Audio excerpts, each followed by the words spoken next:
السلام علیکم ډاکټر صاحب. وعلیکم السلام. ډاکټر صاحب یو کس ویلي دي چې زما وجود ډېر زیات کمزوری دی، زه غوښه نشم خوړی، چې غوښه وخورم ډول ډېر کوم او مطلب سیټ مه هېر کړم.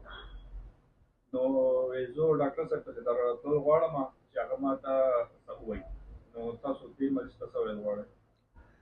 د ټول ناول خو ابرار صاحب دې کس سره راتله پکار دی چې دی موږ دلته کې ټریټ کړو، دله موږ انویسټیګیشن وکړو، دله موږ ټسټونه وکړو چې دا څه وجه ده که نه، دله موږ تپوسونه وکړو.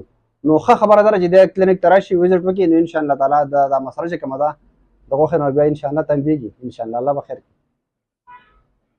نه د هغه مسله دا ده چې هغه وایي چې زه غوښه ما د وروستوالي نه ده لپاره چې غوښې ته ګورم نو ما له الټې راځي او زما وجود ډېر کمزوری دی. نو هغه وایي چې زه خامخا په ډاکټر صاحب پسې درشم.